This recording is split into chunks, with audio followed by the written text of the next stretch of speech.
Capítulo 7 do livro Dimensões do Espírito. Linhas do poder dimensional. A conexão do Espírito. Os únicos que abrem as portas dimensionais do céu somos nós mesmos em espírito, não na alma e nem no corpo. Para liberar o espírito pode-se utilizar a adoração, a intercessão ou a profecia. Elas nos ajudam a romper com a alma e até com o corpo, que são limitados no reino do espírito, pois estão treinados para sentir no reino natural. Quando isso acontecer, o espírito do homem nascido de novo está pronto para ser conectado com Deus por causa do Espírito Santo que mora nele. Portanto, todo aquele que deseja conhecer as dimensões do Espírito terá que ter uma estreita e firme relação com o Espírito Santo. É necessário treinar o fluir da unção para exercitar os sentidos espirituais. O conhecimento prepara você para saber o que fazer na dimensão espiritual, mas a relação com o Espírito Santo é o que vincula ao reino espiritual.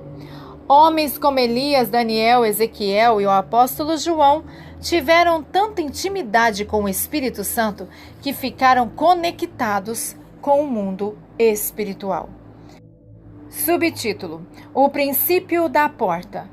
Existem duas realidades paralelas, ao mesmo tempo em que vemos e atuamos diariamente no mundo físico natural, temos a realidade espiritual sobrenatural.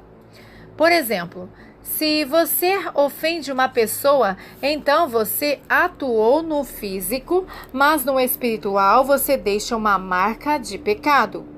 Outro dia, a pessoa que você ofendeu não lembra mais e a marca física desapareceu, mas espiritualmente ainda está registrado. Devemos levar em conta que todas as coisas espirituais, por sua própria natureza, costumam se eternizar, por isso é necessário proceder com cautela. Se uma porta se abre a um demônio, pode levar tempo e esforço para que haja libertação. Mas a boa notícia é que o que se declara na dimensão do espírito, ainda que possa se fechar depois de um tempo, você pode deixar como uma influência eterna. Algum tempo atrás, Deus me ensinou que o ser humano, por causa do Espírito Santo que habita nele, pode ser uma porta dimensional. É como uma porta viva. As palavras de Jesus, os verdadeiros adoradores adorarão o Pai em espírito e em verdade. São estes os adoradores que o Pai procura? João 4, versículo 23, vão mais além do que Deus quer receber. Devemos entender que o maior anseio de Deus neste tempo é trazer a humanidade para si mesmo. Ele enviou a Jesus por amor e, se ele entregou a seu Filho, como não nos dará as demais coisas? Deus quer usar nossas vidas como portas para o fluir de seu Espírito. Ele anseia pela humanidade, tocar as pessoas, mudá-las, abençoá-las de infinitas maneiras, e nós somos as portas andantes que trazemos o céu.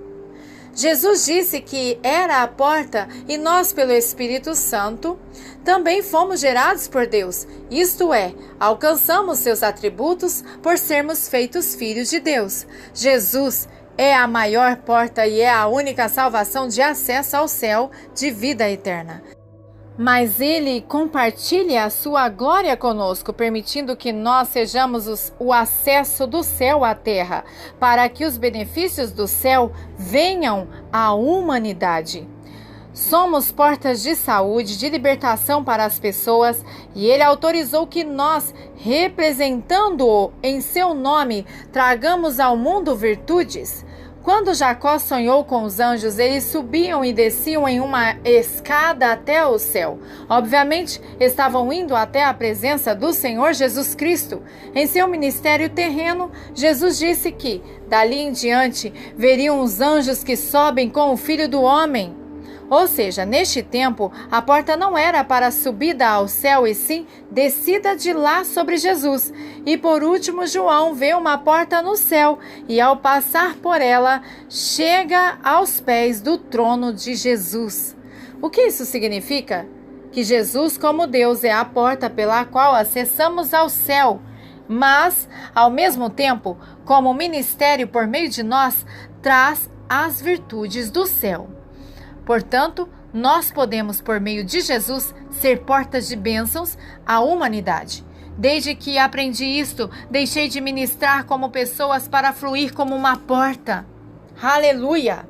Então, ministrar uma pessoa ou uma multidão pode demorar apenas um instante, um toque, uma palavra. E quando se abre a dimensão do Espírito, sinto como se a unção passasse e fluísse sobre as pessoas, de muitas maneiras, entregando o que elas precisam. Não precisamos perguntar às pessoas o que querem ou o que necessitam. Devemos abrir a dimensão do Espírito e deixar passar a unção. Ela tem o que é necessário para suprir cada necessidade. Subtítulo: Portas e rotas proféticas.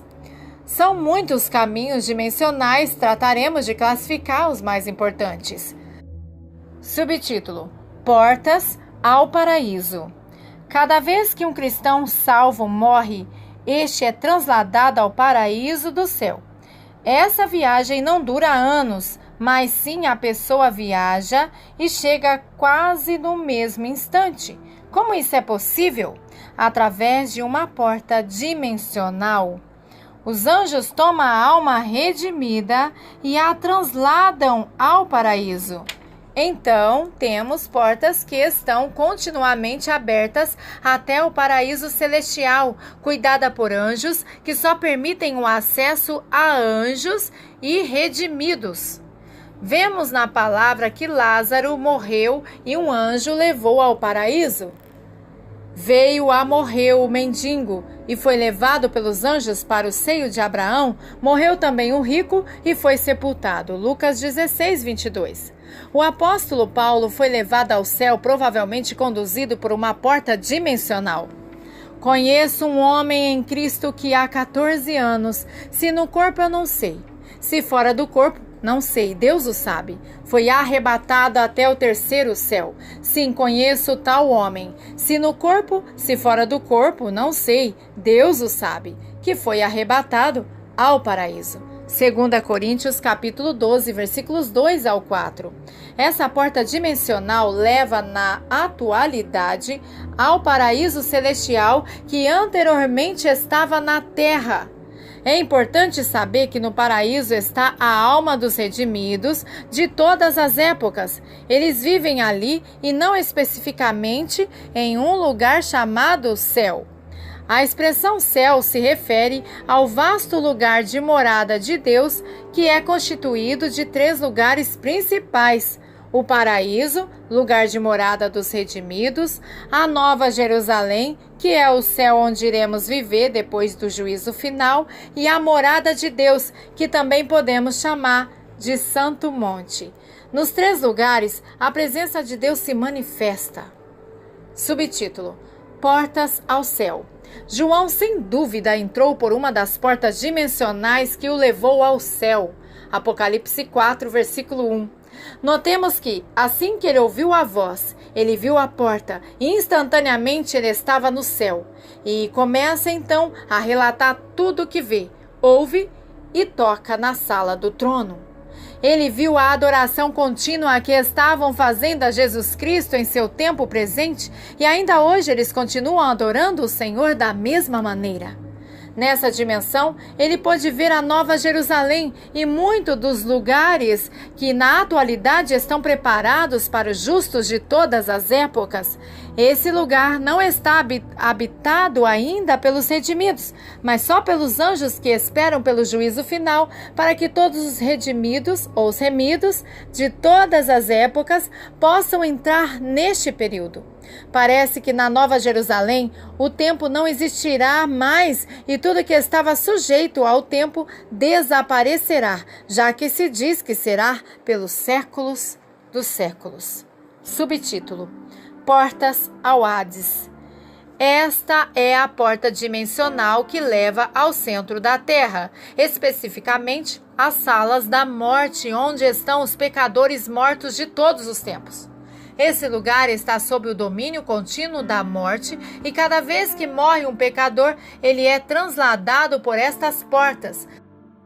E até o Hades é uma cópia do céu, tendo 3 moradas.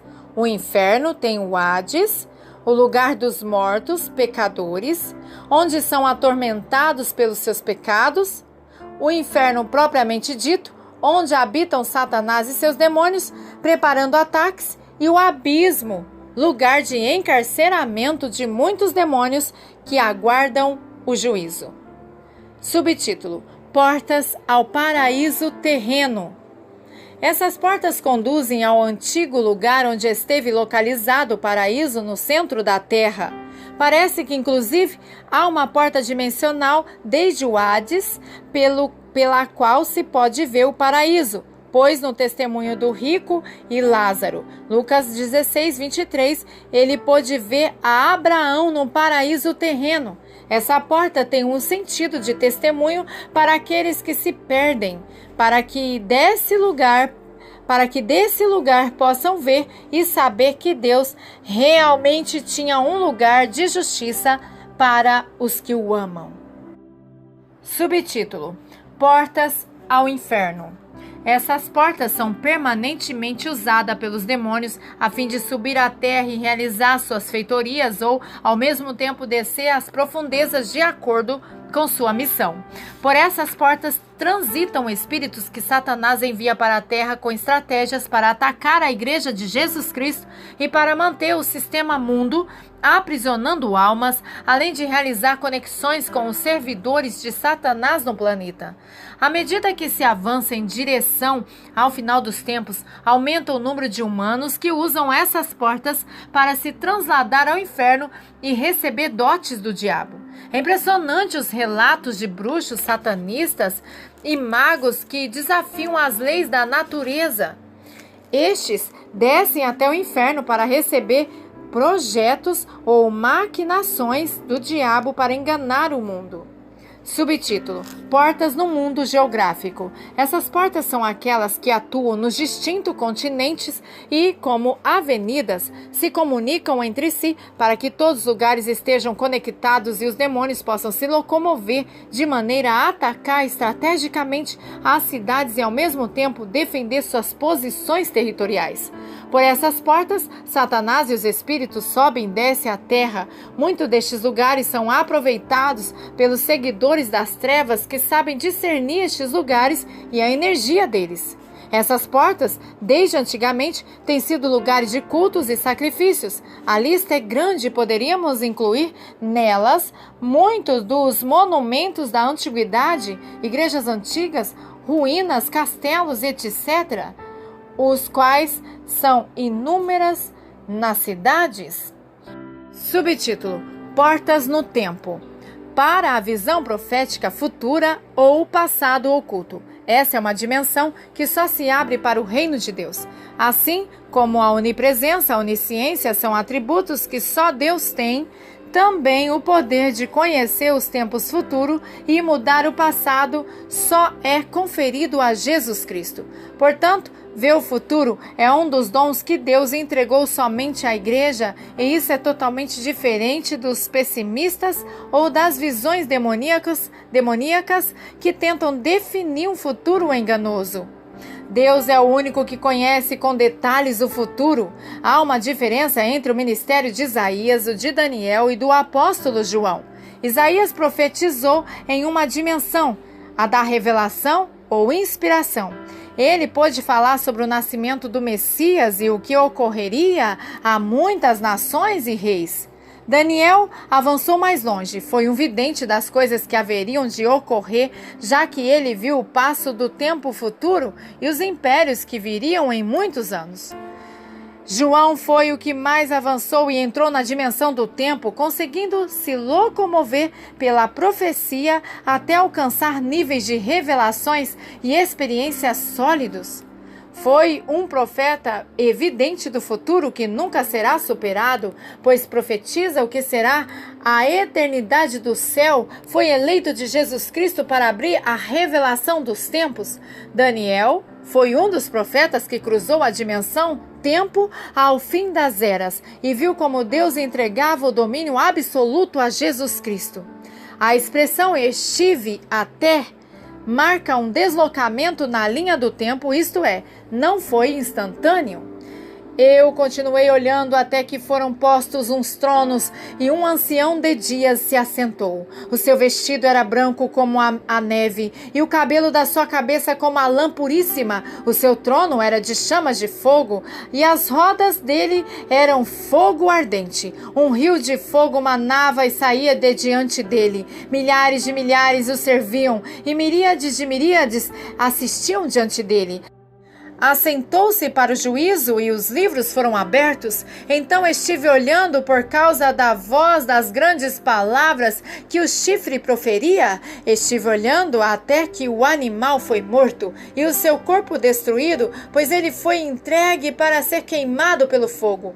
Quanto aos outros animais, foi-lhes tirado o domínio, todavia foi-lhes concedida prolongação de vida por um prazo e mais um tempo. Eu estava olhando nas minhas visões noturnas, e eis que vinha com as nuvens do céu, um como filho do homem, e dirigiu-se ao ancião de dias, e foi apresentado diante dele, e foi-lhe dado domínio e glória e um reino, para que todos os povos, nações e línguas o servissem. O seu domínio é um domínio eterno, que não passará, e o seu reino tal, que não será destruído. Daniel 7, versículos 9 ao 14. Continuando o capítulo 7 do livro Dimensões do Espírito. Subtítulo: As maiores portas dimensionais. O livro do Apocalipse não é só um livro de revelações, mas é um livro dimensional. A palavra tem uma bem-aventurança para aqueles que o leem e o guardam. É o livro mais completo, pois não só diz o que está escrito, mas tem uma linguagem que só pode ser entendida pelo Espírito, ou seja, se uma pessoa cresce e avança em uma dimensão, então entende o que está escrito. Mas, se ela cresce e entra em outras dimensões, então ela volta para encontrar os ensinamentos que só podem ser entendidos pelos que avançam no conhecimento de Deus.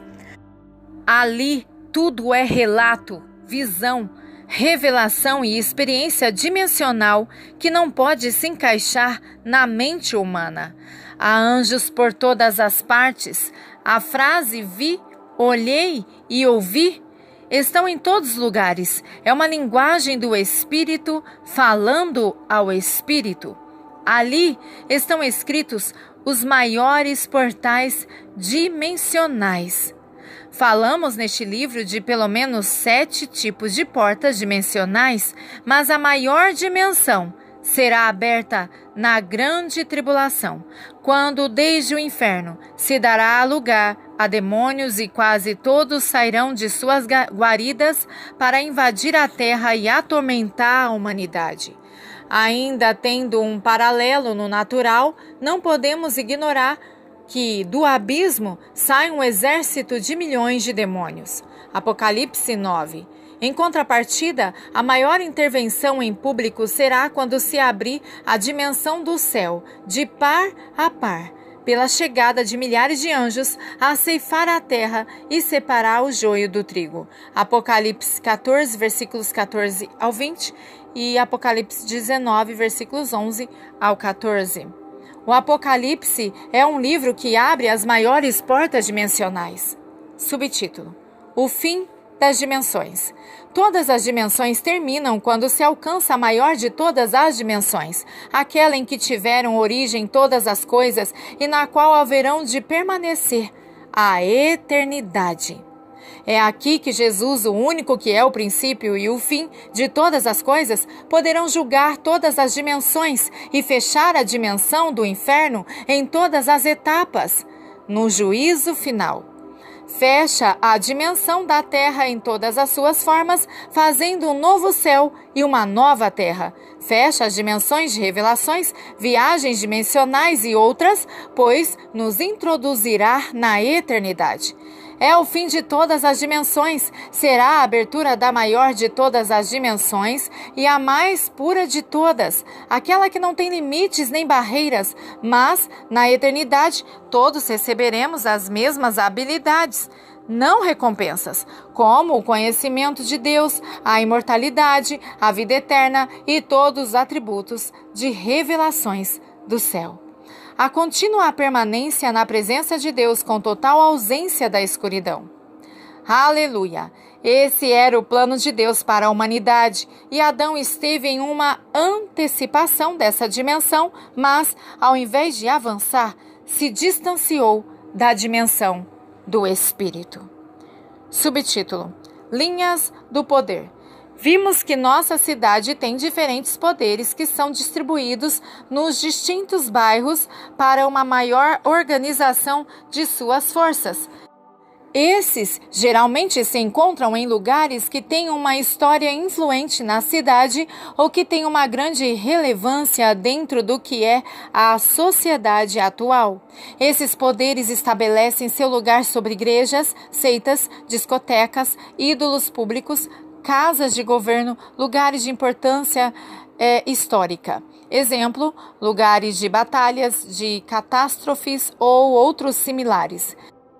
Em comum acordo com os principados, mapeiam o lugar para se distribuírem ao longo de todo o território conhecido, criando passagens de comunicação entre eles, com avenidas particulares ou túneis espirituais, nos quais tentam multiplicar os lugares de contaminação territorial mediante a aliança com outros poderes ou o estabelecimento de negócios, edifícios públicos, seitas ou acúmulo de tragédias. A isto chamamos linha de poder, composta pela união de dois ou mais poderes das trevas.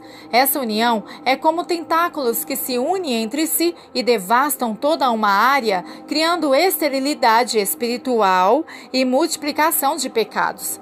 Como o diabo é orgulhoso, vai deixando o rastro de sua obra. Ele não pode com o seu gênio. Então, quando faz as suas feitorias, estabelece algo e o deixa no lugar, seja um altar de adoração ou um lugar onde se pratica pecado ou atos ilícitos. Se observarmos bem, podemos ver na diversidade da cidade diferentes gêneros que operam em determinadas áreas. Uma rua pode estar ocupada por templos acompanhados com grande variedade de lojas agnósticas, templos ecumênicos, academia de yoga, venda de incensos ou lugares de adivinhação. Estes formam uma linha quase reta, unindo o invisível com o visível e criando uma grande atividade demoníaca no lugar. É fácil para um intercessor determinar essa área pela grande opressão que sente no território. Existem linhas de poder que vão mais além da cidade e às vezes existem por todo o continente. Esse é um assunto que o diabo tem tomado com seriedade e tem distribuído fortalezas pelos países para multiplicar a maldade e a maldição na terra. Quando discernimos quais são as linhas de poder na nossa cidade, temos que interceder para que estas sejam quebradas imediatamente e imediatamente ordenar que as potestades que estão distribuídas sejam debilitadas e atadas. O efeito imediato que veremos será que os lugares públicos de contaminação rapidamente começam a fracassar até que fecham ou são abandonadas. Subtítulo: As portas do Hades não prevalecerão. Jesus falou do inferno como uma casa que tinha portas. De alguma maneira, assim como no céu, há muitas moradas para os santos. No inferno, há muitas moradas geradas para os pecadores. Nesta casa, a morte reina. A condenação é chamada inferno. Muito se escreveu sobre o tema, mas quero que vejamos de um novo aspecto. O inferno tem muitas portas diferentes de entrada e de saída, igual a uma cidade feita por homens. Tudo o que fazemos é uma cópia à semelhança do reino espiritual.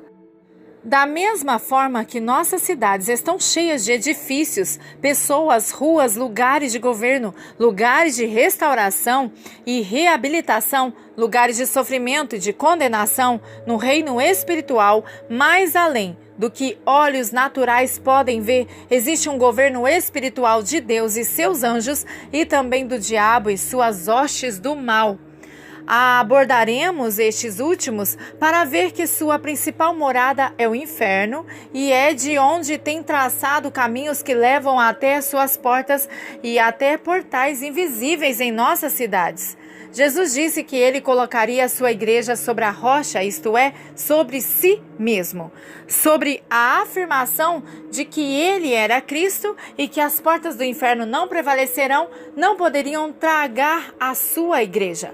De que porta estava falando? Se entendermos essa passagem, literalmente não podemos interpretá-la como uma porta física e sim como uma porta espiritual. Jesus estava falando porque ele sabia que desde o inferno se abrem corredores invisíveis, desde o Hades até a terra, por onde transitam, sobem e descem demônios. Jesus foi categórico neste assunto e nos deu a segurança de que todos aqueles que crescem nele como Cristo, o Deus Todo-Poderoso, essas portas jamais poderiam prevalecer contra eles. É necessário discernir e, em uma intercessão profunda, rogar ao Senhor que traga revelação específica de qual porta está aberta sobre nossa cidade ou nação. Por quê? Porque com um conhecimento específico podemos fazer as seguintes coisas: encontrar o lugar geográfico onde estão essas portas de maldade em nossa cidade. Segundo, pedir ao anjo do Senhor quais poderes vêm para aumentar a obra do adversário e impedir o crescimento da igreja. Podemos fechar definitivamente essa porta? Acho que não. Jesus disse, ao dizer que essas portas não prevalecerão, não disse que essas portas seriam fechadas para sempre, mas que a passagem nos dá o permanente conforto, pois essas portas abertas permitem que por algum tempo a maldade continue se multiplicando, mas a igreja tem o poder de quebrá-la, humilhá-la e vencê-la. Como em outros aspectos da guerra espiritual, Deus não nos dá uma batalha na qual vençamos o diabo e nunca mais o enfrentemos, mas diariamente nos chama a nos crucificar em Cristo e tomar da vitória que nos deu na cruz. Isso significa que nós podemos fazer diminuir este poder, inclusive deixá-lo inoperante por um tempo com uma oração intercessória e um conhecimento profético acerca dessas portas. Mas, se há renovação de oferenda, é necessário voltar a fazer guerra. É por isso que o ministério de guerra espiritual é um ministério de esforço contínuo. Subtítulo: um ministério profético. Na guerra espiritual, o discernimento, a visão profética e a autoridade em Cristo são elementos indispensáveis para vencer. Quando a igreja começa a militar e sobe degraus de intercessão, isto começa a afetar as trevas. De alguma maneira, o diabo usa pessoas que estejam escravizadas no ocultismo e envolvidas na maldade para que comecem a chamar e a pedir que venha o reino das trevas. Como é normal, o acusador, que é o diabo, escreve cada uma dessas palavras e crê que tem o direito de maldizer cidades. De que maneira? Trazendo espíritos do abismo através de portas que vão se soltando e provocando grande pecaminosidade, imoralidade e todo tipo de pecado bem específicos na cidade. Na igreja, o ministério profético pode ver e conhecer precisamente com exatidão quais são os gêneros que procedem do abismo para prejudicar o reino de Deus. Quando os sírios queriam atacar a Israel, falharam uma e outra vez. Suas derrotas eram anunciadas por Eliseu e então se juntaram em conselho para conhecer, para entender, porque não podiam vencer a nação de Israel. 2 Reis, capítulo 6, versículo 11. É uma cartografia espiritual, mas do reino das trevas. o diabo se junta com seus príncipes e perguntam o que está acontecendo que não consegue derrubar a tal igreja. Qual é o segredo que tem, já que, ainda que mudem a estratégia e os métodos, sempre os derrotam? 2 Reis, capítulo 6. É surpreendente escutar a resposta dos inimigos na casa de Israel. O profeta Eliseu está em Israel, o qual declara ao rei de Israel as palavras que falaste na sua sala mais secreta. 2 Reis, capítulo 6, versículo 12. Se considerarmos a situação de Israel, eles estavam divididos. Por um lado, o remanescente e do outro lado, ainda os reis estavam em pecado, mas toda a nação era guardada e protegida, e os sírios não podiam vencê-la. Por quê? A resposta nós temos em suas próprias palavras, que havia entre eles um homem que era profeta. Não foi a santidade de Israel a que vieram os adversários, mas um ministério que impedia que suas forças avançassem. Isso é uma tipologia? É como uma amostra em tamanho reduzido do que Deus quer fazer com a igreja. O que acontece na nossa nação afeta a todos. Como igreja, somos os únicos que podemos encontrar na revelação divina as armas para quebrar e vencer nossos inimigos espirituais. Nossas nações estão em permanente confronto com o reino das trevas e esta luta é tão perigosa que diariamente milhares morrem e vão para o inferno. Há alguns anos, enquanto orava durante uma reunião, senti meu espírito se quebrantar e era como se o Espírito Santo estivesse chorando e gemendo. Quando perguntei ao Senhor o que estava acontecendo, Ele me mostrou que naquele momento estava subindo do inferno os espíritos da maldade que haviam vindo reforçar a obra da maldade e que tinham a missão de brigar contra a igreja local. Então depois o Espírito Santo me guiou até as armas que teríamos para enfrentá-los e me fez uma lista imensa e precisa, me dizendo que, se perseverássemos nela, então venceríamos. Poucos meses depois, na igreja, se via os efeitos da guerra. Deus tem nos dado armas espirituais e os dons necessários para reconhecer as estratégias que o inimigo quer usar em nossas cidades. Mediante o uso dos ministérios apropriados, abrem-se os nossos olhos ao mundo espiritual para conhecer qual é a porta infernal que há em nossa comunidade. Ao discernirmos os espíritos que por ela transitam, Deus nos revelará também o plano que Ele tem para a igreja e quais as armas que temos para vencer estes poderes. Infelizmente, por séculos, os servidores do adversário têm feito bem o seu trabalho e têm nos deixado por herança comunidades transtornadas pelo pecado, pela imundícia e pela iniquidade. Literalmente, nossas cidades estão endemoninhadas e nossos espíritos não podem se liberar nelas, pois sentimos o peso da opressão em cada esquina.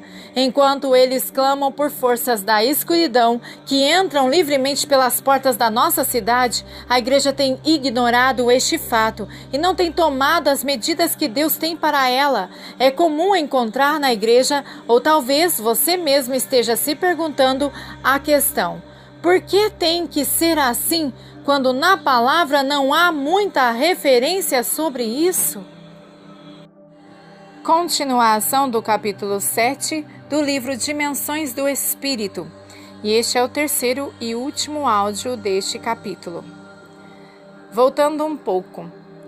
Enquanto eles clamam por forças da escuridão que entram livremente pelas portas da nossa cidade, a igreja tem ignorado esse fato e não tem tomado as medidas que Deus tem para ela.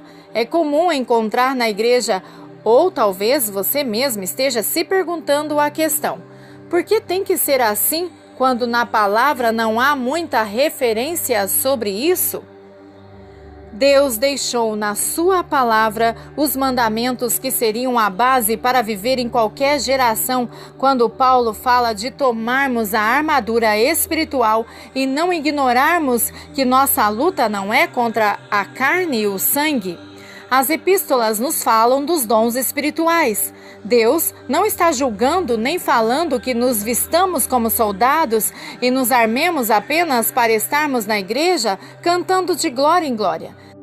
Chama-nos e nos dá poder para entrar no mundo espiritual e discernir quais são as táticas do diabo em nossa geração e com armas de luz, literalmente cara a cara, declarar uma guerra ao adversário, persegui-lo por toda a nossa comunidade até que estas sejam transformadas pelo poder do Evangelho. Uma igreja que foge do inimigo, que não tem manifestação dos dons espirituais, que não conhece das seitas e que se baseia na teologia, na tradição e em bons princípios morais, não é o exemplo neotestamentário. Vemos uma igreja que curava os enfermos, ia aos lugares onde se fabricavam deuses e rendiam culto às divindades pagãs e entravam em choque de razões e verdade, onde, mediante o enfrentamento, as fortalezas do engano eram debilitadas. A verdade começava a iluminar a cabeça das pessoas, só assim a igreja pôde crescer e se desenvolver na região geográfica mais dura e terrível de todos os tempos. Hoje em dia, estes lugares são os mais frios e de menor crescimento evangélico, e a janela 10:40 se transformou em um dos maiores desafios da igreja contemporânea. O que mudou? As estratégias do adversário continuam as mesmas? Os homens, seus comportamentos, em todas as gerações não mudaram. O que mudou foi que a igreja perdeu o poder e a revelação profética por vários séculos. Quando intercedia intensamente no Espírito, viu o dia do avivamento do Senhor sobre a América Latina, quando a igreja se enchia de milagres e a gente glorificava ao Senhor vendo os seus prodígios. Além disso, o Espírito me mostrou a potestade governadora da cidade, seu nome e seu poder, quando de repente foram lançados à terra e fugiram em direção ao inferno. Quando oramos em espírito, os poderes do inferno são quebrados e os espíritos têm que fugir, pois não suportam a luz do Espírito Santo. Foi se diluindo o discernimento e o clamor foi se apagando, mas Deus está levantando uma nova geração que retomará a unção dos tempos antigos, os mesmos modelos daqueles que andaram com Jesus. Homens que caminharam e aprenderam dele e creram que tinham recebido todo o poder e toda a potestade dos céus e da terra de forma suficiente para fechar as portas do inferno, pelo menos debaixo da igreja. Estas são as palavras daquele que é santo e verdadeiro, que tem a chave de Davi. O que ele abre, ninguém pode fechar. E o que ele fecha, ninguém pode abrir. Apocalipse 3, versículo 7. Glória a Deus. Amém e amém.